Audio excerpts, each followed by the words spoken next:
Welcome to the show, everyone. I'm JJ Flazanes, your host. Thank you for downloading today's episode. Today is a solo show. We're going to talk about creating compassion with astrology. Astrology was one of the major keywords that got a lot of you or past listeners into my realm, if you will. Spirit, purpose, and energy used to rank number one when you typed in astrology as a keyword. Now, Apple Podcasts has changed how you search things. So for those of you that are new to the show and wondering why we're talking about astrology, the listeners that I've had for years know that I use astrology to help people, again, create compassion for yourself and others. I'm not an astrologer. I don't even know how to become an astrologer. And I wouldn't even really want to, because every time I have an astrology reading, it's so overwhelming that I don't know what to do with it. Many people use astrology to predict the future or look at what's going to happen in your life, and I don't do that. How I use astrology is to look at your natal chart, so that would be your birth planets, and look at the energy behind that and how that energy creates habits, patterns, beliefs, a point of view, things you think are important, the ways you react in the world, and then to have clarity about why you are the way you are and why others are different from you. So today we're going to talk a little bit about that, and I am teaching an astrology course. It's a 4-week course. It will be live, which means if you sign up, you do get some live coaching and Q&A, and that starts on Tuesday, March 10th for 4 weeks. It will be recorded, and when you register, you'll also be linked to a video, a 50-minute video that I did on Astrology 101 that explains sort of the basics. Today, we'll talk a little bit about some of that, but it won't be as thorough as that video. And you can go to jjflazanes.com/astrology if you know right now that you want to join us in this course. But before I continue, I just want to make a few other announcements. I have my Inner Circle Mastermind, and I realize I didn't do such a great job, probably, of explaining that I have 2 Inner Circle groups. One is the Inner Circle Mastermind, which is a year-long program that is now closed, so you can't join it anyway.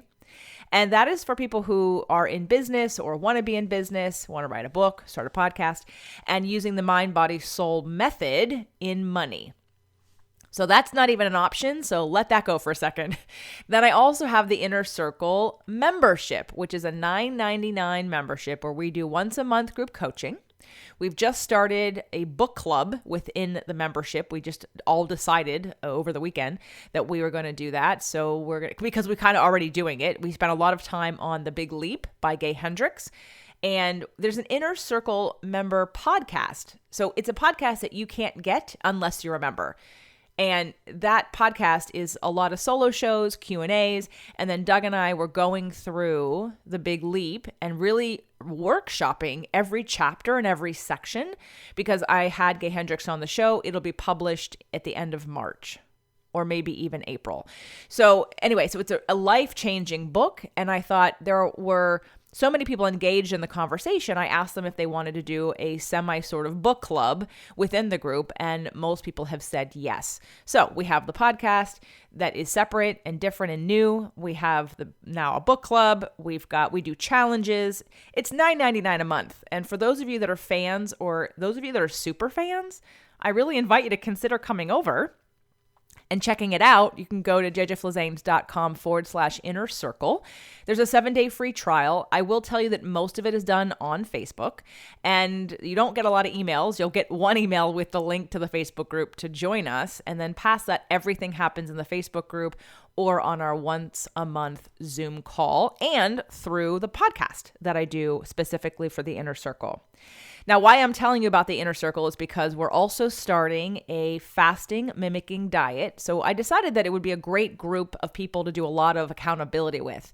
And in January, we did a 5-day fasting mimicking diet, and we're doing it again starting March 9th. So starting March 9th, we're doing a 5-day fasting mimicking diet. So for those of you that heard that show with Jeannie Peters and are interested in trying it out, and you want some accountability and you want to feel like you're connected to others who are doing the same thing you are, that might be another reason for you to join the Inner Circle in March.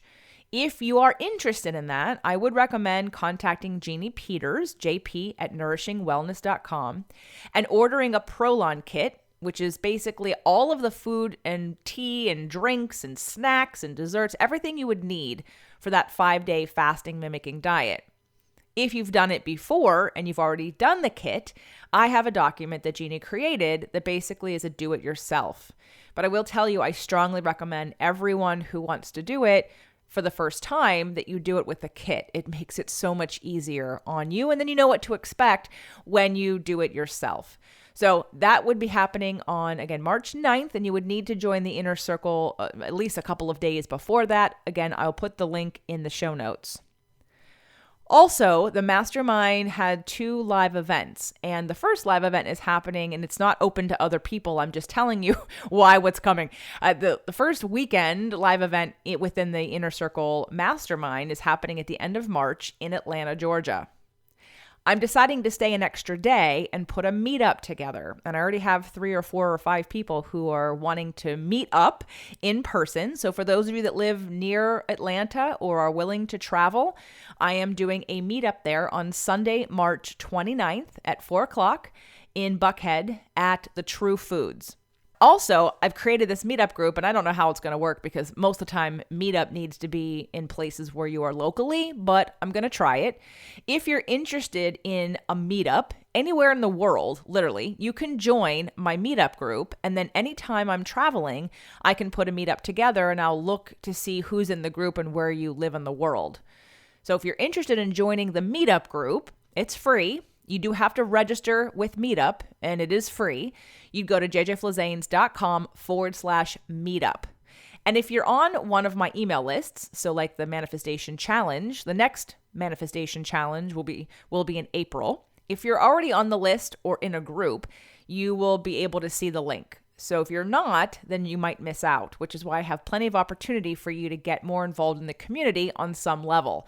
Lots of free stuff. And then, of course, $9.99 a month for the Inner Circle membership. So please, if you consider yourself a fan, like a real fan or even a super fan, I would ask you why you're not in this group. It's super active, very supportive, and they have a great time, and people love the group coaching and even just watching it after the fact because it makes you feel more connected to people all over the world who are interested in the same things you're interested in. Okay, so back to astrology. And again, the disclaimer is I'm not an astrologer. So I do astrology readings, and people have to buy the one-on-one starter pack, which is 2 sessions if you want a personal reading. But that's 2 sessions. And again, how I use it, how I have found astrology really beneficial is to make sense of why people look at the world differently.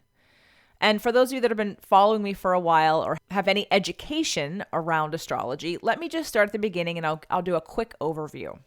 First, there are 4 elements.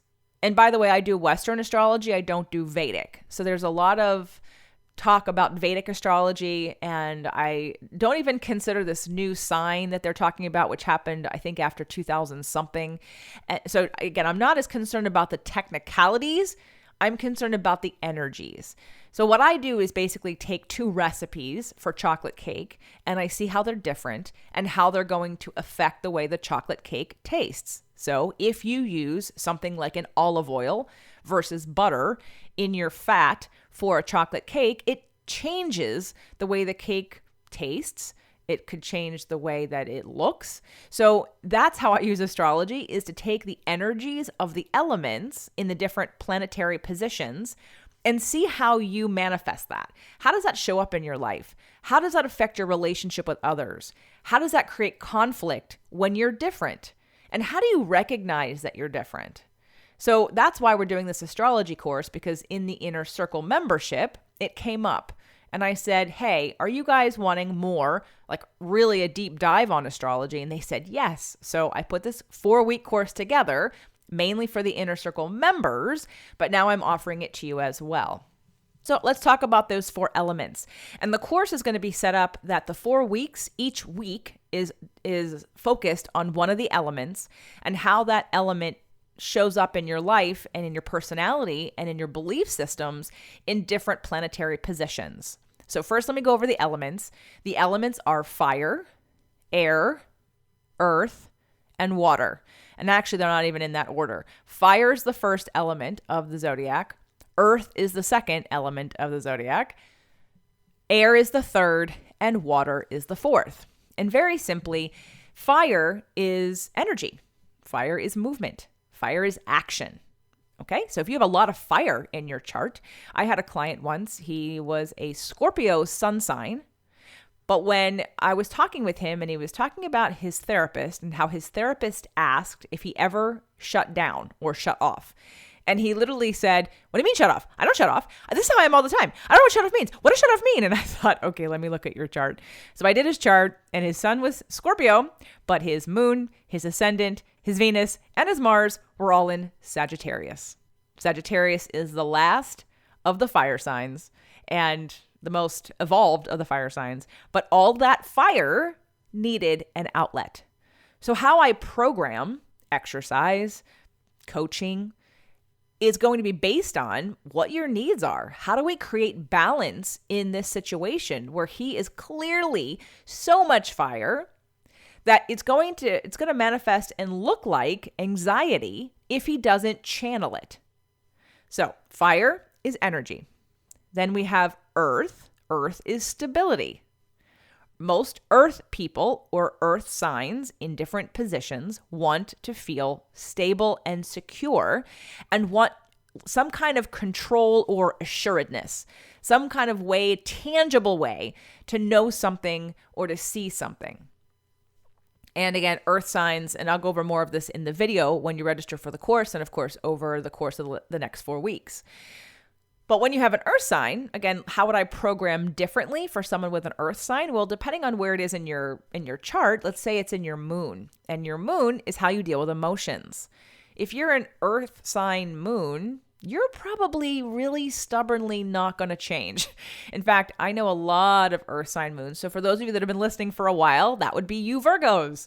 I don't hate Virgos. Everyone thinks I don't like Virgos. No. What I have often said is that many of the clients I've worked with who have Virgo moons literally don't change until they manifest something outside of themselves that forces them to change. And what's been really amazing over the years of working with people is even when people are conscious of their issues, they know what's wrong, they see it, they still don't change, which is why they manifest cancer or something exploding, or somebody had pneumonia, or, they bring about something that forces change. I don't know why, but it's mostly because of this earth stability, immobile, not moving, not changing, fear of the unknown, fear of losing control. Okay.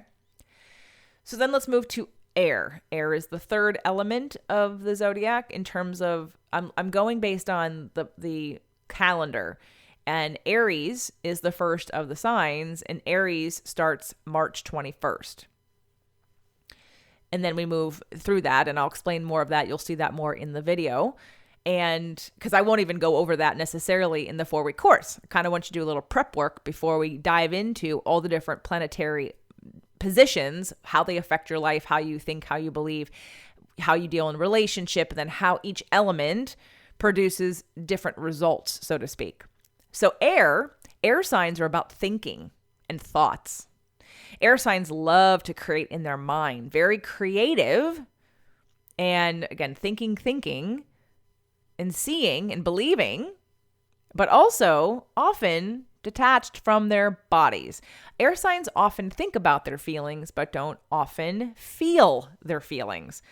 So many times air signs have a lot of anxiety because, again, they have all this energy that's just swirling around in their head, and they don't either embody it and allow it to process through them, or they don't have an outlet for it. Air signs can really see, especially Aquarian air sign, are big picture thinkers, futuristic, see trends happening before they happen. But air, again, is about thoughts. So the more air you have in your chart, the more in your head you probably are. The last element is water, and water is about feelings. So I'm a Pisces, but I have a lot of Sag. And if you're a water sign, that would be Cancer, Scorpio, and Pisces. Water signs are about feeling. And sometimes we lead with thinking that our feelings are always truth. And not that every sign isn't susceptible for addiction. Everybody is, because as we know, based on some of the shows I've done in the past here, addiction, we all have addictions. We all have ways we numb emotion or prevent ourselves from feeling what's real for us because it's uncomfortable. Water signs often can feel overwhelmed with emotion. So if you have, I'm thinking of a particular client who's got a Pisces moon. So that's how she deals with emotion. And so you feel like you pick up on other people's energy, even if you're not aware that you're empathic. Maybe you just take it on so deeply, and you're usually in a frequency of some kind of despair or fear or worry. And you can get overwhelmed, almost like you're drowning in your own emotions. See, I use astrology because there are ways to cope with that. There are ways to balance that. It might be who you are. So for instance, for me, for a long time, I was a victim. But I thought I was a very articulate victim. I would tell people, you hurt my feelings, and here's how not to do it again. I was very proud of how well I could articulate what you did wrong and how I don't want you to do it again. But it wasn't until, of course, most of you know the story. I was driving along in my car. I had moved to California. It was 2001, I believe. And I was driving south. I drove a lot when I first started my company because I took on clients anywhere I could get paid. So I was driving an hour south and driving an hour north. Sometimes I'd be in the car for 4 hours, 5 hours just for 2 clients. Well, I'm driving along in my car listening to my CD, my first Abraham CD, and I heard, "You are the creator of your own reality." And I'm glad I didn't wreck, but I literally had that bodily sensation of, holy shit, I'm the creator of my own reality? Well, that's good news. That means I can change it if I don't like it. So all of a sudden, I really understood that no one else was in control of my feelings. Yet there were times where there's like a punch in the gut. And I would call that a trigger that most people can have. You don't have to be a Pisces or a water sign.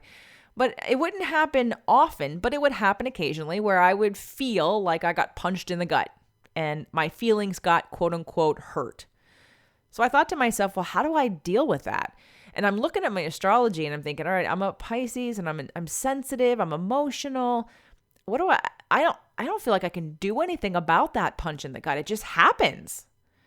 Well, I decided that, yes, let's say I can't do anything about it. This is astrologically how energetically I'm put together. And maybe for the rest of my life, I may feel a punch in the gut now and then. Maybe I have no control over that. But I absolutely do, without a shadow of a doubt, have control over what I do next. After the punch in the gut, most people tell the story of why their feelings are hurt. Most people continue the momentum of that punch in the gut down a spiral rabbit hole that you can't get out of. And now you're left feeling victimized because someone hurt your feelings. Well, the Sag part of me did not like that very much. And so I decided that, fine, I will accept the first second I get punched in the gut.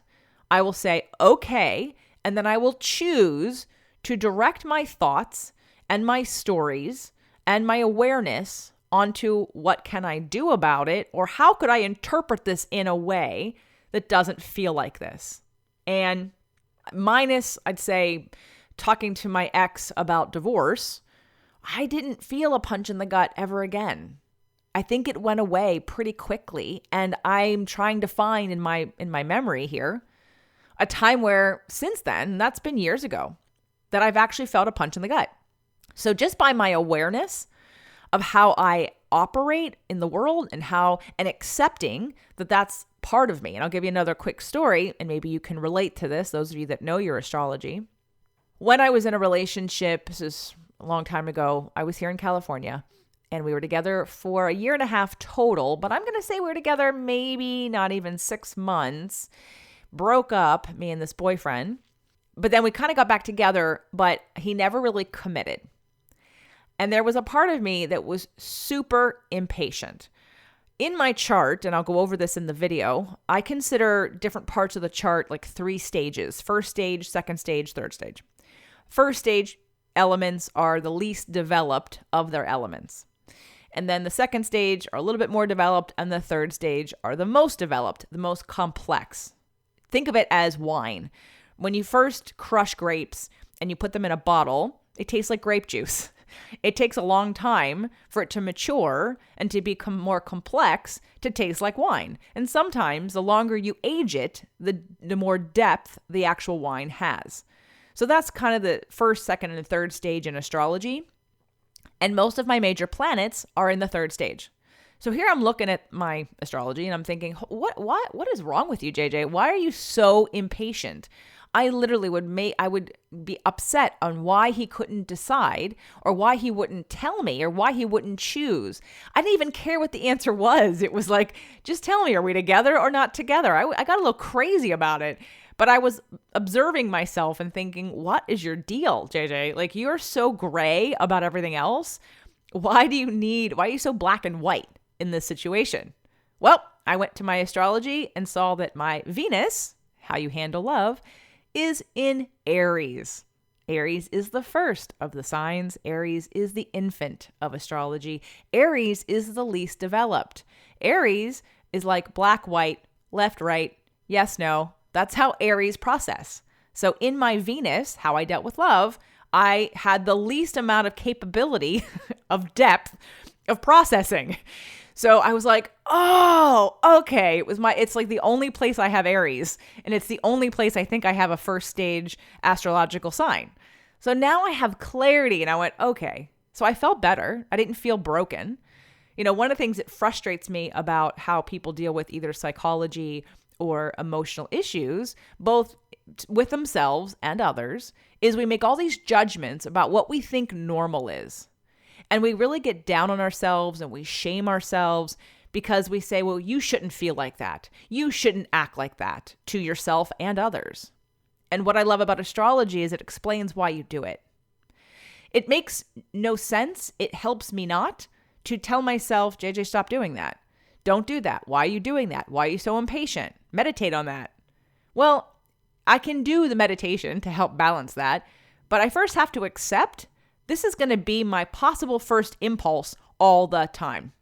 And if I know that about myself, if I get that, then I can relax into it and then do what's necessary to help balance it out, especially when it sabotages certain things. So those are some stories about how I use astrology. And the same thing in relationships. Let me talk about a set of clients that I have who have had for a long time, and it's a married couple. And I know when I first did my very first astrology podcast on the show, and it was using astrology in relationships, and I did it back in 2014. After she heard that show, she said, I feel a lot better now. I now have a little bit different perspective on how my husband reacts and why he is the way he is. Because even as an educated psychologist, we're wanting to find where people are broken. We're wanting to find where people have wounds that we can say, well, that's because of this wound. And sometimes it is. But doesn't it feel better to say, well, this is astrologically, energetically, how I'm built. Now, what do I do with it? It takes out the judgment of being right or wrong or being wounded or not healed. And it gives you tools to understand what is necessary to add into your life so that you can thrive. Some of the suicides that have happened over the last 5 to 6 years, Robin Williams, the lead singer from Linkin Park, both were water signs. Robin Williams was a Cancer with a Pisces moon, and the lead singer of Linkin Park was a Pisces with a Pisces moon. And both had addictions. Both were overwhelmed with feelings. And let's look at this. Both were men. No judgment to your men, but most of you aren't taught to be comfortable in emotion. You're not supported in expressing fear or expressing sadness. Maybe sadness. I feel like sadness is acceptable.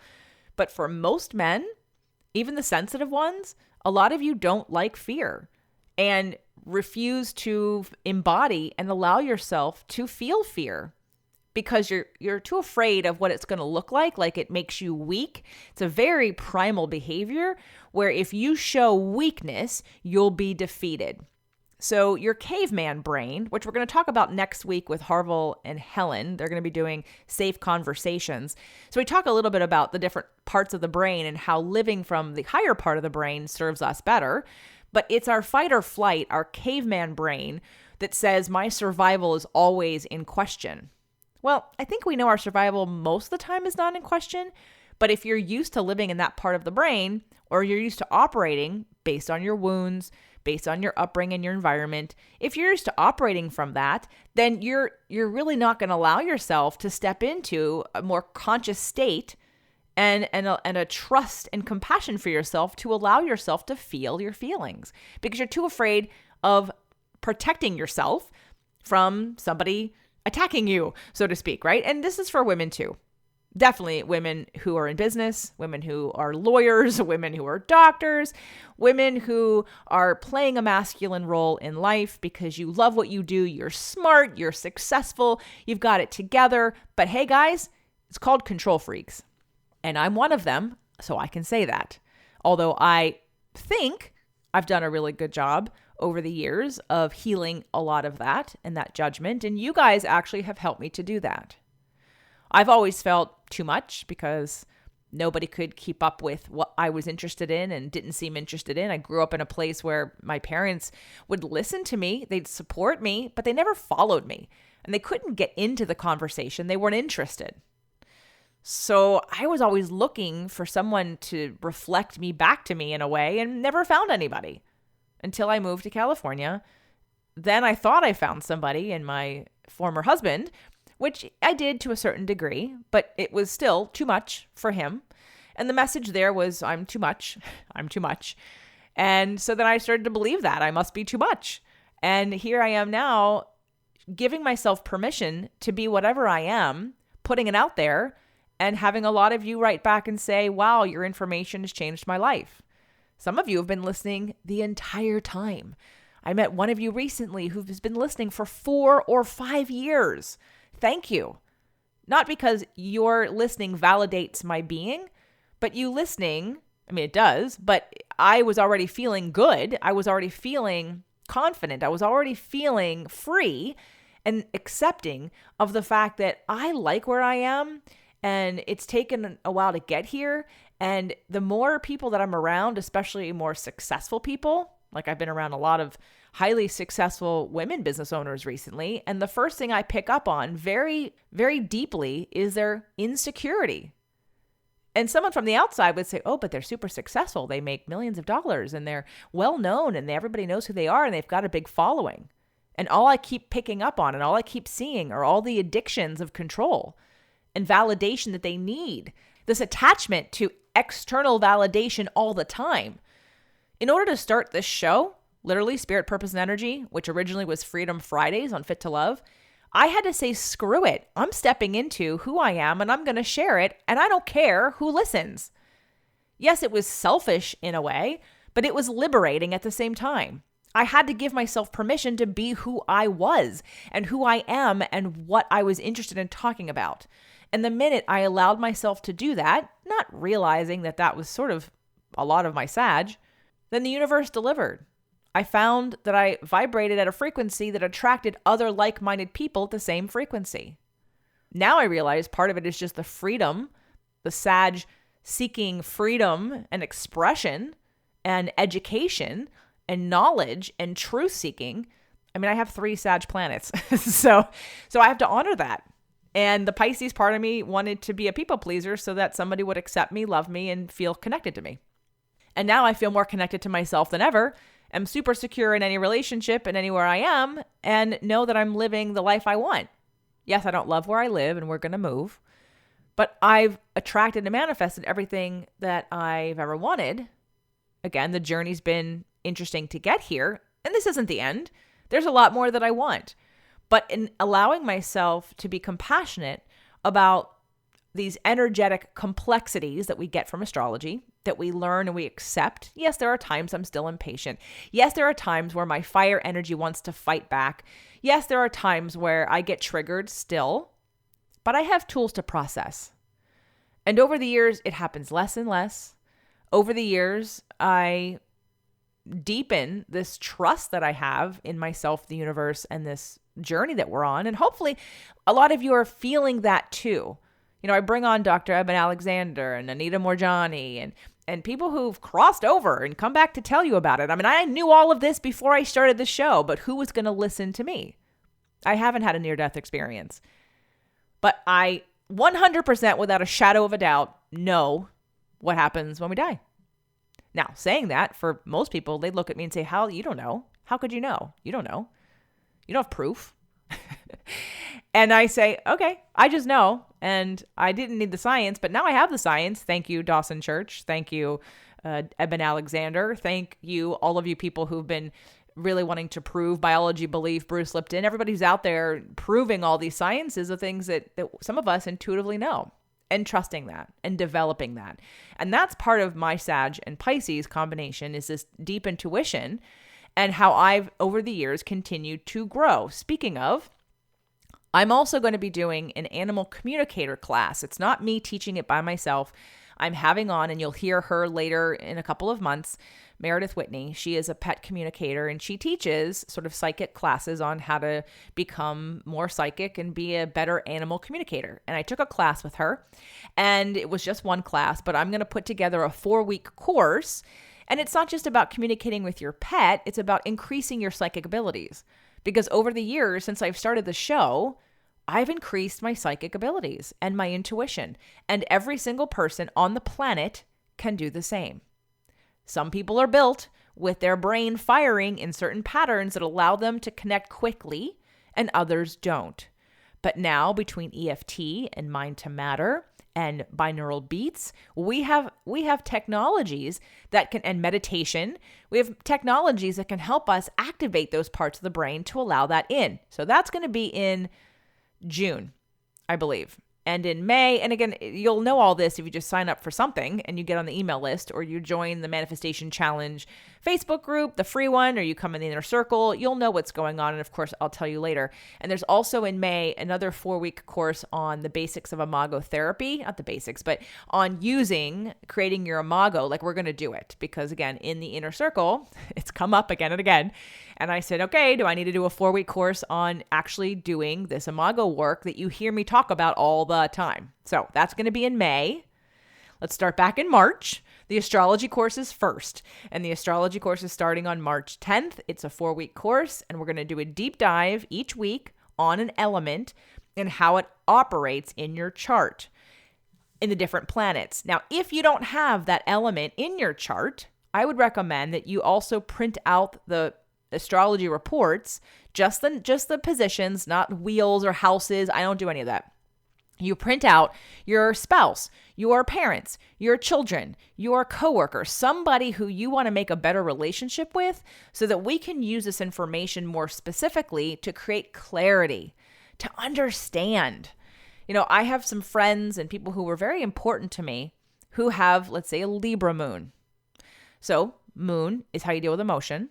Libra is an air sign. Libra is about balance. Libra is the scales. So one of the challenges of having a Libra moon is being indecisive emotionally about which way to go. Because so a lot of Libra moons find themselves very stuck. Again, anxiety, because it's an air sign, in the sign of how to process emotions. Don't feel the emotions, but just think about them. And then find yourself being able to look at both sides of a situation. Because remember, it's about balance and fairness, Libra. And you're looking at a situation and you're telling both sides of the story. You're seeing why you can agree with it. You're seeing why you don't agree with it. And you can go back and forth so much that you get yourself stuck and you don't take action and you never move forward. So someone with a Libra moon might have a lot of anxiety, possible depression, and feel trapped because you don't know which side to choose. When you understand that about yourself, you can use astrology and the rest of your chart and your choices about whether you meditate or how you do tapping or if you do grounding. I'm actually thinking about Devi Adea, who has a Spiritual Entrepreneur podcast, a good friend of mine. I did her chart on air, I believe, on her show, and she doesn't have a single earth sign. And so I said to her, I remember this because she's been doing it ever since. I said, you absolutely need to ground every day. If you do not, you will float away. So since then. She recognized that she was already doing those practices, but she said, no, it's absolutely, I always feel better when, and that she kind of has to ground, because if she doesn't, she'll be all crazy, emotional, thinking all over the place and not feeling her center. And of course she has her own practices that she does. She's very spiritual and intuitive, but I remember that was my advice to her because of what she lacked. And part of looking at your chart is to see, where do I lack balance? Again, let's go back to my client who was a Scorpio with 15 Sagittarius. If you can tell yourself, I should calm down, I should, and you're not going to get anywhere. The man needed to start running every day. He needed to run, and he didn't stay a client for too long, and it's been many years since I've seen him, and I know so much more now than I knew then. But if I knew then what I know now, I would have told him, you need a place to work this out. Therapy is not enough to move your energy. You need to exercise every day, and then probably ground at the same time. And that would probably advice I'd give him now. So if this interests you, I hope that you can feel there's no real judgment in this. It's literally looking at the elements. And to me, that's science. And then looking at how they behave and being able to have compassion for yourself and for others. I don't know a better way to live, quite honestly, because if you walk around blaming everybody for what they do and how they do it and how it hurt you and how you're not getting what you want from them, then you stay a constant victim. And nobody wins. You never feel good when you're a victim. And I believe you always have the choice to be empowered. You always have the choice to take responsibility for everything, even to some degree, how you influence other people's behavior. Without blame, without shame, just looking at the mechanics. And astrology is one of those tools that I use. And just a disclaimer also, it's one of the reasons why my love for astrology is one of the reasons why I'm not interested yet in doing something like human design or Enneagram. When I look at Enneagram for some clients and friends of mine, I see the astrological evidence of the same conclusion. But Enneagram just makes it, I think it's 12 or 10. I think it's 12, just like astrology is 12, but astrology is much more complex. So that's the reason, in case some of you are wondering, why I have yet to do a show on human design or Enneagram. It's because astrology satisfies that information for me. And I actually prefer the complexity of it because I believe when you have more information and more tools, then you can make more specific tweaks. If you just dumb me down to, oh, I'm a 1 and it means this. Okay, is that how you handle every situation? Is that, I said I'm a Pisces with a bunch of Sag. I'm generally quite gray and open and not impatient. And then we looked at my Venus and Aries. Oh, it's the opposite. And it literally is the opposite. I have wise one, last sign, most evolved sign, Pisces. And then I have Aries, the least evolved, in a place of love. So that's my plea for you today. Whether you take the course or not, you can definitely look up a lot of different astrology books. I use astro.com as my site, and I don't put a lot of stock in what it says. I think it's pretty good, but if you do a free report, it's free.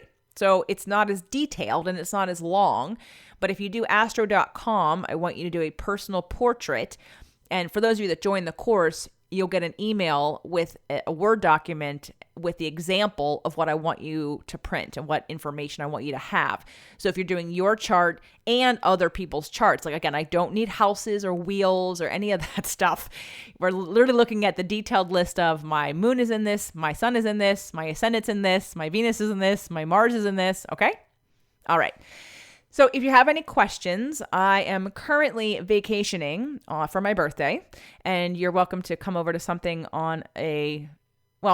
you're welcome to email me or be on some kind of social media, Instagram or Facebook, but I might not be as quick to respond because I'm taking a very well-deserved, well-needed, exploratory, adventurous R&R vacation to celebrate my birthday, to be with my beloved, and to explore the world and to enjoy, because there's so much Sag in me. It does excite me to travel from time to time. I don't need to be constantly traveling. But I love learning about other cultures and people and experiences because to me, quality time and experiences are where life's at. You don't remember many things, but you always remember what you did and how you felt and when you did something new out of your comfort zone. And that's what I'm all about, is making life exciting yet fun, and to increase all of your frequencies, to trust and allow yourself not to upper limit yourself.